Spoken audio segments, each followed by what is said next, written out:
So we're going to, our goal is to make, work with coils today. And the coils are basically these long, thin ropes, okay, that you can make out of clay. And of course, this one has already been dyed out. But the coils can be manipulated in so many different ways, you guys. Look, you can spin them around. If you want to keep going the whole way, if you want to spin it around the opposite way, it'll make a really neat shape. So it just depends on how you spin your coils around. Look at that. That looks really neat. That would be that shape right there. Okay. You can also, oh, the clay kind of sticks to itself on its own, but you know, you can actually glue it. If you're going to glue it onto another surface, you would have to actually use your glue for that. Okay. Let's see. You can also kind of spin it around in different ways. So in this case, you can kind of do something like this to create a different design. Look at the way it's kind of coming together. It's more like a, kind of think about it like a little zigzag, kind of going up and down, to kind of create that other little pattern there. So that would be a great little pattern as well. And so we're going to put it together to make our pot. And look at that. So you can do little swirls. The swirls are just kind of like little shapes. And if you wanted to continue it on toward the top even more, you can keep adding some more coils. So it depends on how high you want to make your pot. So we're going to start off with the foundation and then add some coils, and then we'll start adding some of these patterns and shapes that you see here. Okay, so you can even add extra little, you know, fun little decorations here. So like, so let's say, for instance, you want a little butterfly right there. You know, you can even do that. So it just depends on you. Or maybe you want a little turtle or some leaves decorating the surface. That's fine, okay? But we're definitely going to use these types of shapes and ideas for our next project, which is going to be this one here. This is a relief, okay? That's going to be our next project. So the coil pot and the relief, they're actually a lot more simple than you probably think. This is just, the idea is just kind of getting the hang of like working with the coils and working with different materials that you may have around the house. For instance, a pencil will work great for extra little detail. Like you notice here, I use the pencil to make little dots into my little petals for my flower. I also used a ruler to make lines for my details for my leaves. So it just depends on whatever you have available to you. There's a lot of different items on your working space that you may even have that can create really nice textures onto your clay. I also want you to notice the background. The background, I'm going to show you how to do that. For how part of my background, we're going to use, part of our background, we're going to use markers. Believe it or not, guys, this is marker right here, okay? So I'm going to show you how you can use your marker in a way to make it look like watercolor. And in the other half, I'm going to show you a technique that is with paint, and that's called wet on wet, okay? So basically, when you do wet on wet, you wet your paper first, and then you put the paint on top, and then everything just happens spontaneously. You don't really control where the paint goes. It just kind of splatters, or not splatters, but it kind of moves around on its own, creating some really awesome effects. Okay, so we're going to do half and half. Just so I'll do that just so you guys can get the idea. There's a lot of information to this project here. Since we're doing two, I decided to incorporate both of them together because we only have 2 art sessions, and I want you guys to stay busy throughout the week with both of these projects, and that way you guys can show me what you guys get accomplished for next week. Okay, so here is one good example, here's the other good example, and then our pot as well. Okay, so that's our goal as to what we are aiming for and how we can work with our coils to create some wonderful art projects. So let's start off by dyeing our clay. So if you guys get your clay out, I've already dyed mine here. I used a brownish color. It's not going to be super intense, super bright, because the clay is white. Anytime you add white to any color, it just turns light. So we have a big chunk of white clay. It'll just make it light. Okay, so as you can see, my colors are pretty light. In the end, if you want to make it darker, you could actually just add paint to it like you normally would. And I do recommend that you guys, every time you start painting something, add a little bit of water on the surface, okay? So this helps a lot because when you kind of moisten your colors here, they'll be ready for you to and workable once you get to that part, okay? So I'm just gonna add a little bit of water into my tray here so that they can start to soak up and absorb that pigment, and it can be nice and workable, okay? So I do always like to start off with that first. Okay, so now to dye our clay. So I do have a little bit of extra clay here that I had from the previous class. I'm going to be dyeing this one so you guys can see how we can get some color into our clay, okay? So one good way to get color into our clay is with our materials that we got is with markers. So you can just use your marker and go in there. I'm going to use purple here for this one. And I'm going to cut a piece about the size of a gumball. Okay, so think about gumball, and that's how much clay you're going to be using. So I'm going to just go in there and just apply some of that marker. Okay, remember the marker, what's in there is ink. So I'm pretty much applying ink to my clay to dye it. Okay, so notice how I flipped it around to get to the white part. Okay, now I flipped it around again to get to this white part, and I just keep doing that until I get plenty of that ink onto my clay. So I flip it again. So try to get as much of that ink on there as possible when you're dyeing it. Okay, so we're just going to start by dyeing our clay.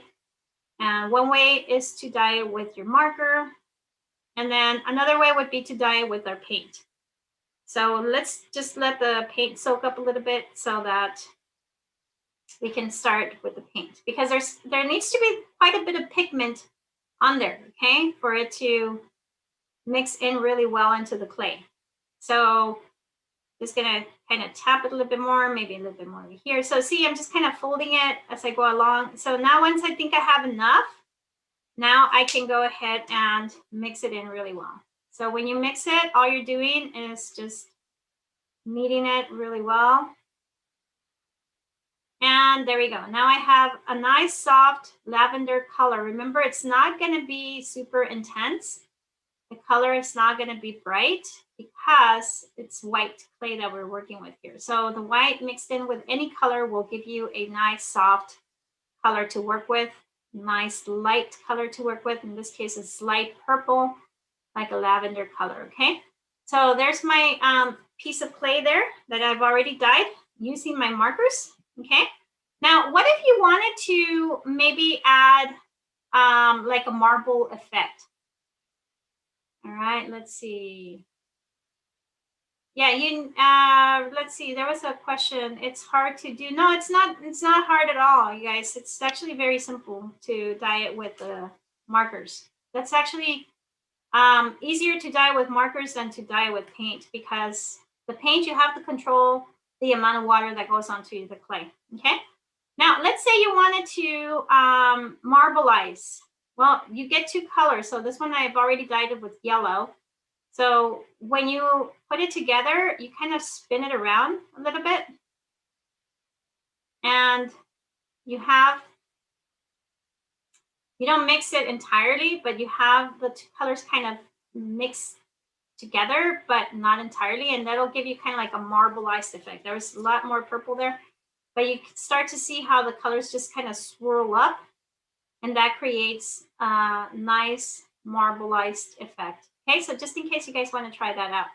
So you just wouldn't continue mixing it. You just kind of swirl it a little bit, and then you get your effect right there. So that's a possibility if you want to try that. Now let me dye a piece with the paint. Okay, so I'm going to take some paint next, and I'm going to dye my next piece. So for my paint, what I would have to do is just, I'm going to dry my brush. I like to keep a towel handy because as we're going along, you do need to clean your brush, okay? So let's say, for instance, here I want to use, I don't know, some blue. I'm going to get some blue in there. I'm going to get some, if you want to try mixing colors, how about if you want blue-green? So add a little bit of blue and a little bit of green. That's fine too. You can experiment with your color mixture. So just not too much, okay? So just a little bit. Remember, it doesn't have to be super watery, otherwise your clay is going to get soggy and it's going to not be moldable anymore because it's going to have way too much water on there. So try to limit the amount of water that goes on there, okay? And when you mix it in, just make sure you mix really, really well for both of the colors to mix in. So I got kind of like a little turquoisey color. It's nice color to work with here. All right, so look at that. That looks really nice. Now I have dyed my other piece. So you can do that for all of your clay, okay? And then once you have it dyed, you can go ahead and pinch about 8 pieces of clay. So I'm just gonna mix this one here, a little bit more green in there. And mix the whole thing here. So all you have to do is just kind of knead it really well so that all that paint can get into the clay, okay? Oh, I like that color. Look at that. It's pretty cool. All right, so now that you have your paint onto your clay, all right, so I have this one I had already dyed it, okay? So you want to dye your whole pack of clay at once. You know, I have 3 good chunks here of clay, different colors to work with. So what I can do now is kind of section it off into gumball sizes. So I'm gonna put like maybe about 6, 7, or 8 pieces, depending on how big my clay pieces are. So think about a gumball size. Okay, it should be about enough for about 8 pieces or so. I have 3, 4, 5, 6, or maybe 7 or 8. So just depending on how big your little balls are there. Okay, so there I have 8 pieces. So now I'm just gonna set them aside over here because if my clay gets stuck to the clay, it'll just get stuck without even adding glue. So I'm just gonna put them aside over here where I can have a good working surface. And I'm gonna start with the bottom part. For the bottom part, I'm just gonna make the base here, which is gonna be flat, okay?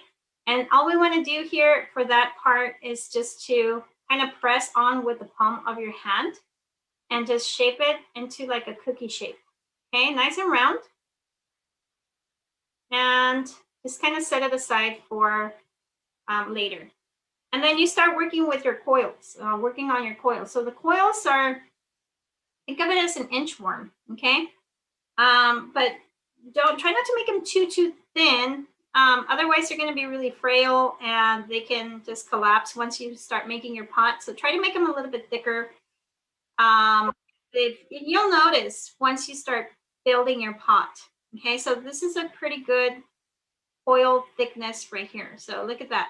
And what I'm doing is I'm keeping my hand nice and flat so that when I'm rolling it, I can actually have a nice solid feel to it. Okay, it needs to be nice and solid. The coil, that's what it kind of relates to. Because if you kind of open up your fingers and you start rolling it like this, what's going to happen is you're going to have an uneven coil like that. See how it's chunky on some parts and then not too much on other parts? Well, that's not the goal for our project, okay? We want to have our coil nice and even. So in order to do that, we need to roll it, try to keep your hand nice and stiff and flat, okay, as you're going along. So think of it as you're kind of like using it as a roller. So your motor skills come in pretty handy here, boys and girls. So you guys are going to be working with your hands quite a bit so that you can create some really nice coils, okay? So once you have your first coil, you want to start at the tip of your coil and then just start coiling it around the surface that we initially started with, okay? So there we go. Now I have the foundation, the base part of my pot, okay? Look at that. So I just added my coil right on top of it, and then I can just keep working my way up. Okay, we're working higher up as we're gonna be making our pot. So I'm gonna roll on my next coil. And for this here, since Model Magic will just stick to clay by itself, you don't need to add glue. but to other surfaces you would. Now, this is, remember, this is just model magic, but the earth clay, boys and girls, is just so much more satisfying to work with, especially because you're working with the earth. It's like that connection that we have. A lot of people use earth clay to even, create projects, and as they're creating their projects, it's almost like meditating, because of the texture of the clay, the fact that it comes from the earth. It's just so liberating and so wonderful to use that once you guys get to high school, hopefully you can take a pottery class and you will see the big difference. Okay, so this, of course, is just for you to get an idea as to how to work with the coils and get you guys kind of, a little bit of familiar with what it is to work with clay. But the actual clay that you would work with, that professional artists use, is a lot different. Okay, so this one's just man-made clay here. All right, so here I have a pretty good size pot to start off with.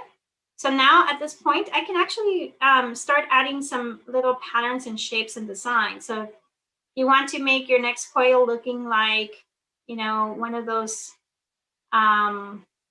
zigzag patterns, go for it. So it can be any type of little pattern that you want. So I'm just kind of going back and forth on this one here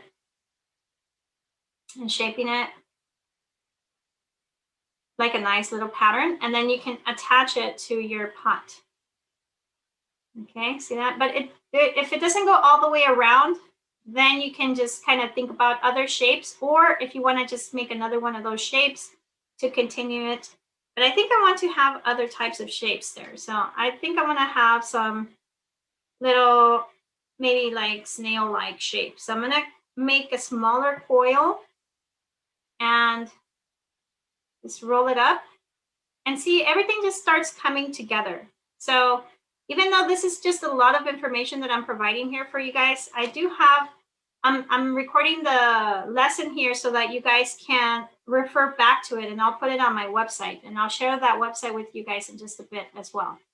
So that way you guys have access to this video, and you guys can try it out on your own time.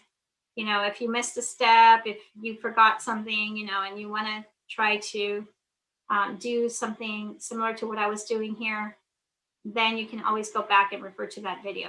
Okay, so here I'm just kind of doing these little swirls, and see, it's nicely complementing that other design that I previously added, but I'm changing it. Okay, so you can do any type of design that you want to kind of incorporate it into your coils, and just keep going until you're happy with what you see with your pot shape and the way you want it to come out. Okay, so look at that. All right, so maybe I think I just need one more in between here. So I'm almost there. And I'll show you guys how to make a handle, a nice and sturdy handle as well. So just in case you want to add a handle or two handles onto your project, go for it. Okay, so, but the handle is actually going to be thicker than a regular coil. Now from here, you can decide to leave it there. That could be like the rim part towards the top, or you can continue your pot all the way to the top. This one here, I added the design, and then I continued the pot with more coils. So just to kind of have a nice round foundation towards the top. So that'll be, it's up to you. You're the artist. You decide how you want to finish up your project. So I'm going to do this this piece here into a handle, so you guys can kind of get an idea as to how you can do your handles nice and sturdy and thick so that they don't fall or collapse on you when you put it onto your pot. So you will need your coil, and what you do is you fold it in half, but you fold it twice. Okay, fold it once and then you fold it in half again. Okay, so that piece needs to be nice and thick. And then look at this, you guys, you just spin it around. And when you spin it around, it creates this nice little effect. It almost reminds me of one of those candies or lollipops they sell. Isn't that cool? So let me do that one more time so you guys can see how I did that. So I'm going to go ahead and roll it, roll back and forth, Okay, make sure your hand is nice and flat and sturdy as you're rolling it. And open up your fingers, okay? And once you fold it, you're gonna fold it once and twice, okay? So that it can be nice and thick.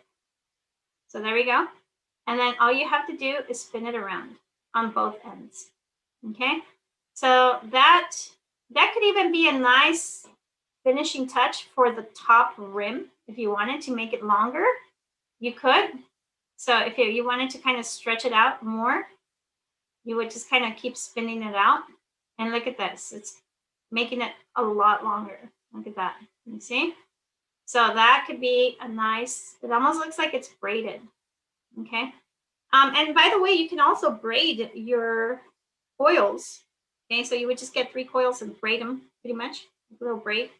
So there's lots of possibilities as to how you can do your designs here. So I'm just gonna do the little handle again, fold, fold, and twist. And there's my little handle right there, okay?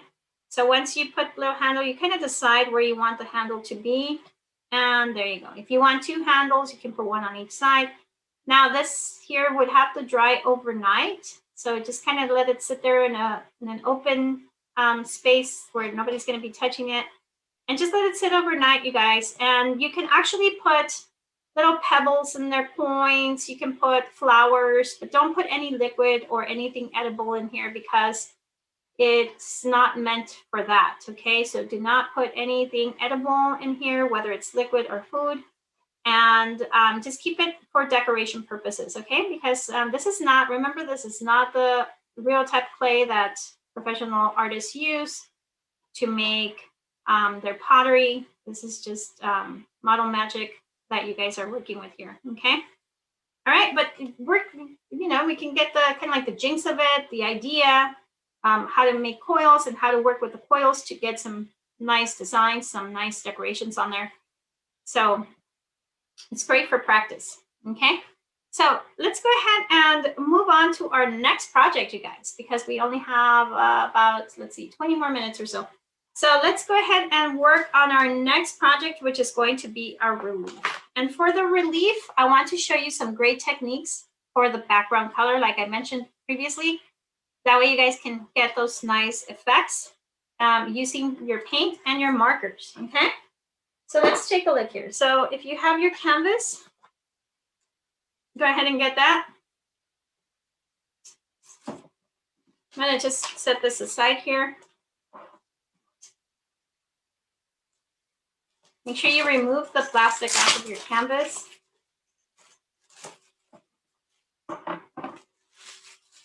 And I'm gonna first show you the technique with the water, okay? So we'll do the wet on wet. And this technique works wonderful on watercolor paper. Has to be watercolor paper though, okay? Because of the thickness and the texture that it has. But we're gonna do it on canvas. Since you guys have your little canvas there, that will work well too. Okay, so here we go. So I'm gonna get the water here. I just have plain water, okay? So make sure it's clean, all right? So I have my other dirty container here with the other colors that I had used. But anyway, just make sure it's nice, clean water. And we're gonna just wet the surface first. So wet the surface with some water first. Now I'm just gonna work on half of the canvas so that the other half you can see the other effects that we can also achieve using our markers. Okay, so look at this. I'm just spreading it out as best as I can with my paintbrush. So I'm just wetting it on half of my canvas. Now the paint will just kind of stick around on the surface because it's not, the canvas is not absorbent. It's not gonna absorb it right away. So just, if I were to be using regular copy paper, it'll absorb it right away and we wouldn't be able to achieve these techniques. So it'll be a little bit more challenging to achieve those techniques. So anyway, so that's why I'm using just the canvas, okay? So anyway, Once you have that, check this out, you guys. Then you start to add the paint, and look at that. So you just kind of go in there and apply little bits of paint wherever you want. And it just happens very spontaneously, where the colors just kind of start working their way into each other without you controlling where they go. So everything's happening very spontaneous. And the effects are just so beautiful, you guys. Look at that. Okay, so you can try out different colors as you're going along. And remember, this technique is known as wet on wet. A lot of Chinese artists use this technique for their paintings because they like that spontaneity. They like those colors to just create those really wonderful effects without much control over the paint, because everything just kind of goes on its own way. Everything just kind of happens very, very freely without you controlling where the paint goes. You see that? So that's really cool. And it's only the part where I added the water. If you noticed, I didn't add any paint other than the areas where there was water. Okay. So only on those areas. That's the only part that I went up to. Now, for the other part, I want to show you how you can use. Now, if you have puddles of paint, just kind of go back in there and tap a little bit with your towel, okay, just so that they're not sliding off of your canvas, okay? And try to keep it flat so that it'll eventually dry that way. All right, so now I'm going to go ahead and work on my other, and here's one that's already done. You can see how it dried up. This one's totally dry, but see, I didn't move it around or anything, and it dried up pretty nice. So this is the other side of the canvas that we're going to work on here. And you basically have to use water soluble, or I'm sorry, water-based ink, not permanent. Okay, so washable markers will work perfectly for this technique. And I really like to teach you guys this technique because it helps for blending. Remember, in my paintings, I tend to blend a lot. Well, this would be a wonderful way for you guys to understand the concept of blending, so that once you guys get to the painting part, when you use acrylic paint, you'll kind of get a better feel as to how blending happens. Because a lot of the times what I see is like students will just make a line right through the middle and separating the two colors, and that's not blending. Okay, when we blend, we mix the two colors together, we blend them in so that they can combine together. Okay, so here I'm using 3 different colors. They're very similar to the ones that I used over here. So you can start off with like a red, a purple, and then a blue.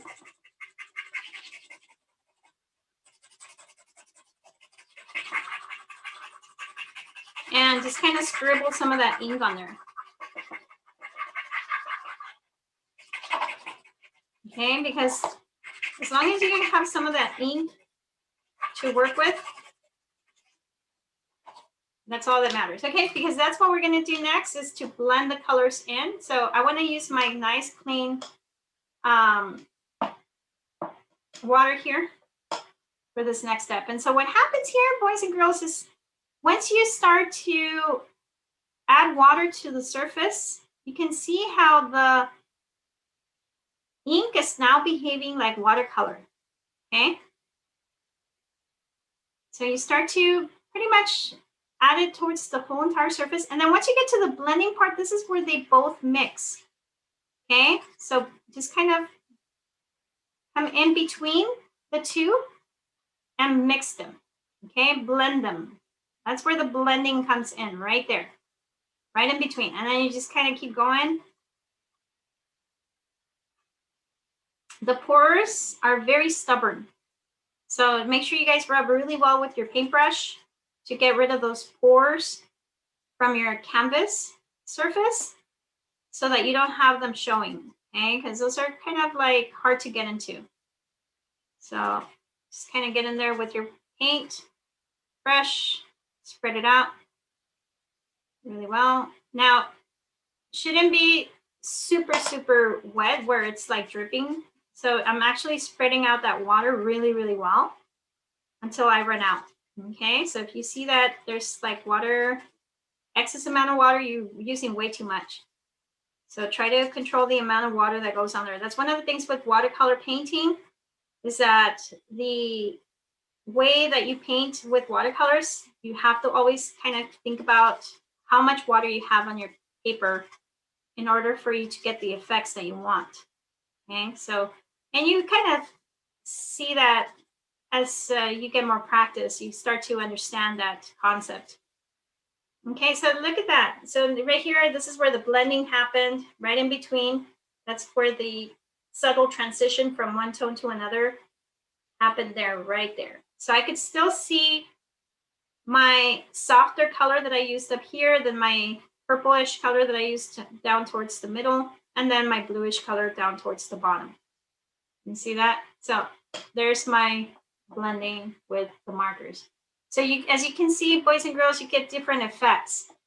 So, and if you tap with a towel, you can remove some of the paint. We use the towel a lot in the classroom too to get cloud effects. If you want cloud effects in there, you can always do that with a little dry towel, but just kind of take it easy with it, because then you're going to remove all the paint, which, you know, it'll just take off those wonderful effects that you have. So maybe just kind of very, very randomly and softly take a little bit of, you know, of paint off if you want to get some cloud effects. So I really like those nice effects there that happened. If you want to take it a step further, you can even splatter some paint on top of this. So for the splattering, what you can do is get some of the color, any color you want. I think I want to try out some black in there. You can try multiple colors. You would just get kind of like a marker or something for support, and you can just tap it. Okay, and you can just tap your paintbrush onto the marker, and that will create some nice splatter. So I'm doing that with black. You can try out other colors if you want to try a combination of maybe black and maybe some yellow in there and some other colors. You know, this would be great techniques, or these are some great techniques for backgrounds. Okay, so anytime you want to create some nice backgrounds, this would be some great techniques for you to try those out. So I'm going to put a little bit of red as well. If you just like the black, stick to one color. If you just like the red or any color you want. If you want to do multiple colors, that's fine. So there's a great startup for a nice painting. Oh, look at that. Okay. Now think about, from here, you can actually take this picture and make a beautiful bouquet of flowers. You can paint anything that you want after this. You see that? But for today's project, remember, we're going to do our relief. Okay. So our relief is going to be just on top of the surface that we've already created with our background colors. So this here is, you already know how to work with the coils. So the main idea would be to basically start adding some shapes with your coils. So you can make your coils, and you can start off maybe with a center oval, or I'm sorry, center little coiled up snail. Maybe you want a frame around it, and then your picture kind of go on from there. Just depends on you, whatever you want. So if you want to try out just a nice round snail-like coil there, you can make it look like a sun, you can make it look like a turtle, anything you want. This would be a great little startup. So here, anything that goes onto your canvas, you have to glue it on there though. Okay, so let's say I want to start off with my circle towards the center here. And then from there, that would be a great way to start off your relief. Okay, so there we go. I have that. From there, what else do I want to add? Do I want to add petals to make it look like a flower? Do I want to add vines coming out of it? Make it look more like organic, very much like a plant or something. Do I want to make this look like a little turtle, and maybe make more turtles and fish around it, and maybe perhaps put some seaweed down here and a little border of pebbles and shells? So there's infinite amount of possibilities to this project, boys and girls. You guys can have fun with it. And I would like to see what you guys come up with next week so that we can share, okay? So I know that we won't have enough time